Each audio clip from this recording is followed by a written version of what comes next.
اگر معاشرہ جنگل بن جائے تو اس کا مطلب یہ نہیں کہ تم بھی جانور بن جاؤ۔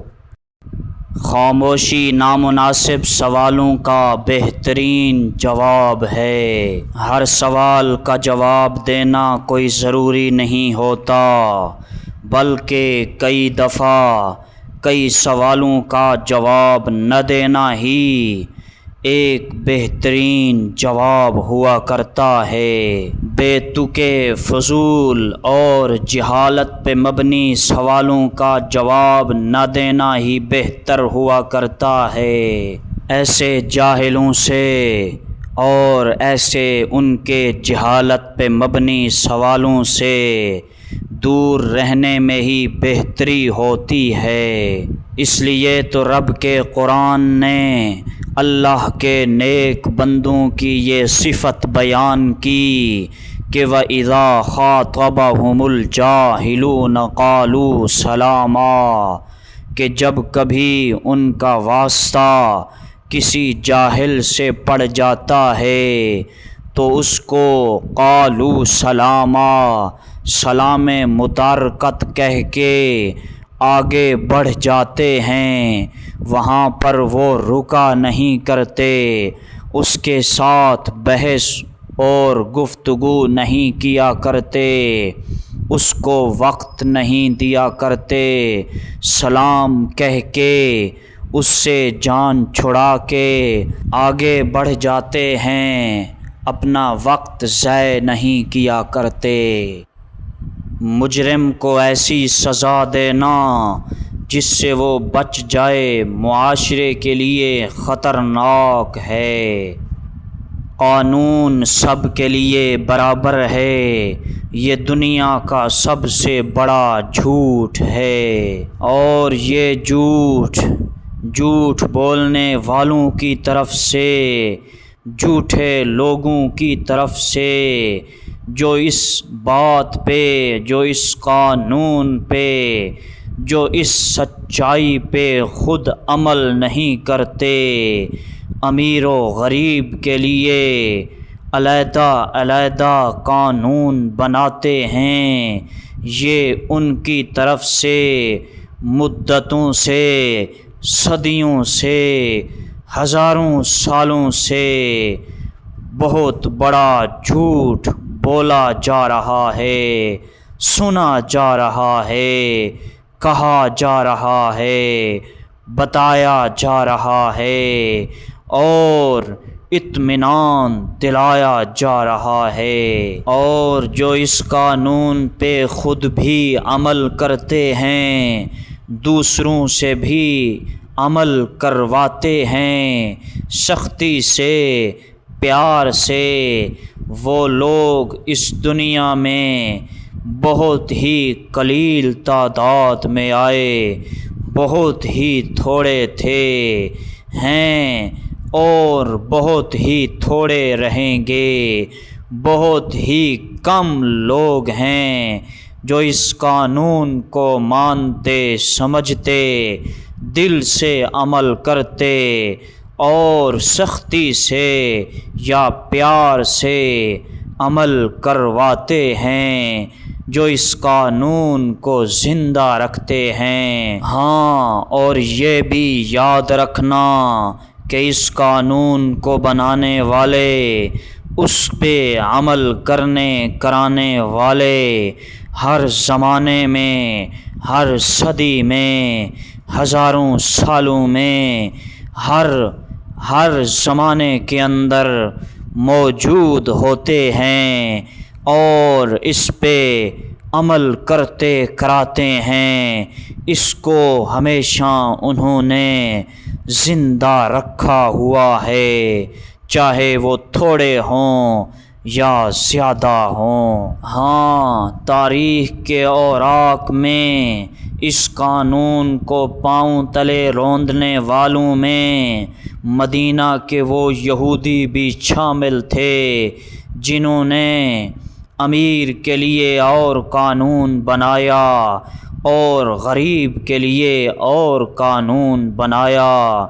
ہاں، غریب کو ظلم کی چکی کے اندر پیس رکھا تھا اور امیر کو اپنے نئے نئے قوانین کے ذریعے عیاش پرست اور عیار پرست بنا رکھا تھا۔ پھر پتہ چلا کہ مدینہ کی دھرتی پر اس قانون کا محافظ، غریبوں کا دوست اور مظلوموں کا غم خوار، ظالموں کے لیے قہر الہی، اس قانون کا پاسدار، رب کا سچا پرستار بندہ، عابد اور سچا رسول و نبی، یعنی میرا پیغمبر اس مدینہ کی دھرتی پہ آ پہنچتا ہے جہاں ظالموں کا راج اور رواج تھا،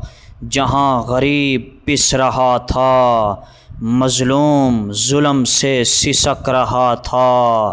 میرے پاک نبی نے وہاں پہ انقلاب برپا کر دیا، غریب اور امیر کو ایک ہی کٹہرے اور عدالت میں کھڑا کیا، سردار ہو یا گدا، ہاں چھوٹا ہو یا بڑا، بڑے مرتبے والا ہو یا کم مرتبے اور مقام حیثیت والا ہو، کالا ہو یا گورا ہو، سب کو انصاف کی عدالت میں لا کھڑا کیا اور سب کو مساوات کے پلڑے میں رکھ کر ایک ہی قانون لاگو کروایا، چاہے وہ چھوٹا کرے یا بڑا کرے، سب کو ایک ہی سزا یا جزا ملے گی۔ ہاں میرے پاک نبی نے ارشاد فرمایا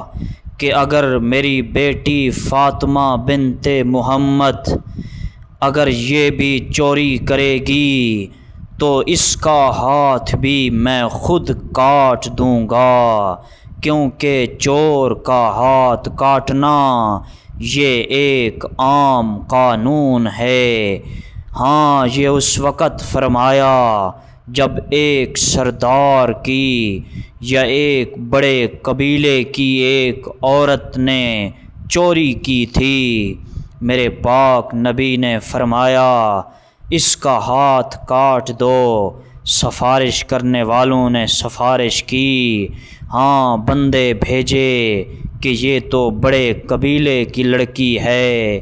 میرے نبی نے فرمایا میں نے قانون بنایا، رب نے اس کو امپلیمنٹ کرنے کا مجھے حکم دیا، میں سب سے عمل کرواؤں گا، چاہے وہ دوسری کوئی فاطمہ ہو یا پھر میری بیٹی فاطمہ ہو، کوئی بھی اگر چوری کرے گا تو اس کا ہاتھ کاٹا جائے گا۔ ایک دفعہ کا ذکر ہے، صحیح حدیث میں وارد ہے کہ میرے پاک نبی منبر پہ تشریف لائے، صحابہ کو اکٹھا کیا اور خطبہ دیا۔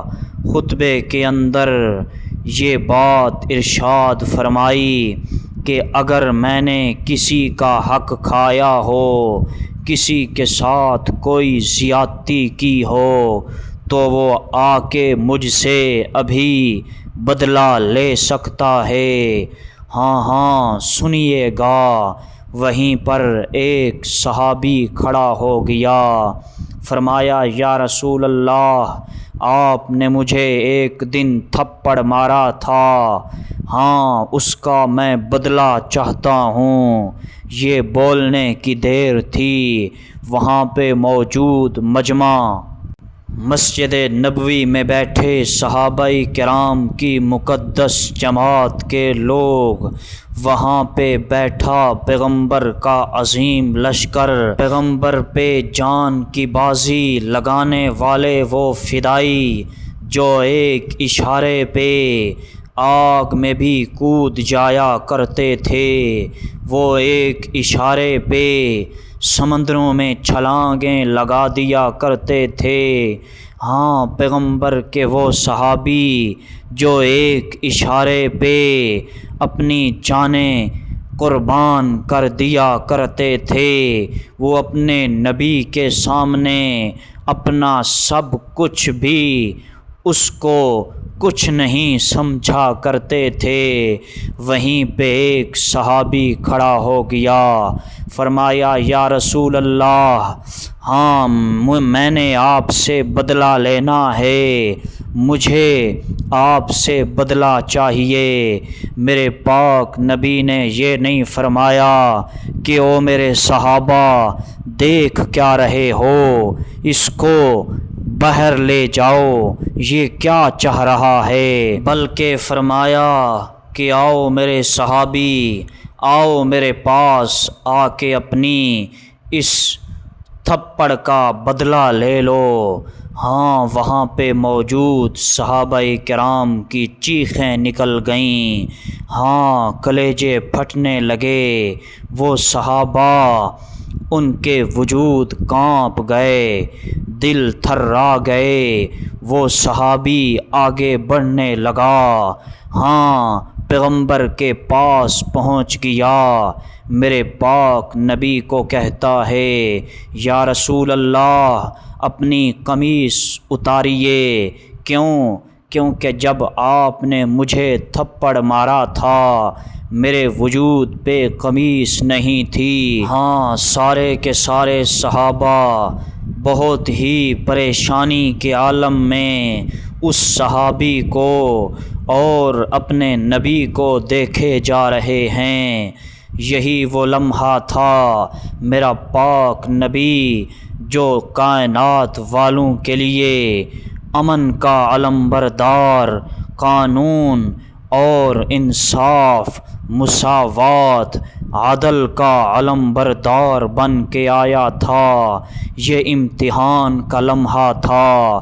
میرا پاک نبی منبر سے اٹھتا ہے، ہاں نیچے آ کے اپنی قمیص مبارک اتارتے ہیں، وہ صحابی وہیں پہ موجود ہے۔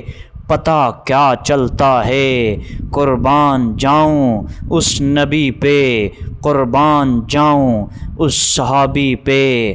وہاں پر وہ موجود صحابی جلدی سے پیغمبر کی کمر پہ لگی مہر نبوت سے چمٹ جاتا ہے، اس کو چوم لیتا ہے، اپنے ہونٹ اس پہ لگا دیتا ہے۔ ہاں وہ بدلہ لینے کے لیے نہیں بلکہ وہ تو مہر نبوت کو چومنے کے لیے آیا تھا۔ وہاں پر آنا، بات کرنا، بدلے کا کہنا، یہ تو صرف ایک بہانہ تھا۔ اس لیے تو کہتا ہوں میرے پاک نبی کو، میرے آخری پیغمبر کو رب کریم نے جو صحابہ دیے، جو رب کریم نے اصحاب دیے، جو رب کریم نے ساتھی دیے، جو جاں باز دیے، وہ بے مثال تھے، لاجواب تھے۔ ہاں اس جیسے صحابی، اس جیسے ساتھی رب کریم نے 1,24,000 پیغمبروں میں سے کسی کو بھی نہیں دیے۔ وہاں پر موجود صحابہ کرام کی آنکھوں سے آنسو آ گئے کہ کیسا خوش نصیب ہے، ابتدا کہاں سے کی اور انتہا کہاں پہ کی، مہر نبوت کو چومنے کا شرف حاصل ہوا۔ صحابہ جو 1 منٹ پہلے اس صحابی کے اس عمل سے خوف زدہ ہو رہے تھے، ہاں اس صحابی کے اس عمل سے پریشان تھے، وہ 1 منٹ بعد اب اس صحابی کے اسی عمل پہ رشک کر رہے تھے اور خوشی سے آنسو بہا رہے تھے۔ یہ تھے میرے نبی کے اصحاب، لاؤ کسی نبی کے اس طرح کے ساتھی ہوں تو پیش کرو۔ نہیں کسی نبی کو بھی اللہ نے، کسی رسول کو بھی اللہ نے ایسے اصحاب عطا نہیں کیے جو آخری پیغمبر حبیب کبریا کو عطا کر دیے۔ سبحان اللہ، کیا ہی شان اور کیا ہی مقام ہے۔ ہاں، اس نبی کا عالم کیا ہوگا، اور ان کے سچے یاروں، سچے فداکاروں اور سچے جان نثار ساتھیوں کا کیا ہی عالم ہوگا۔ سبحان اللہ، کیا ہی شان ہے۔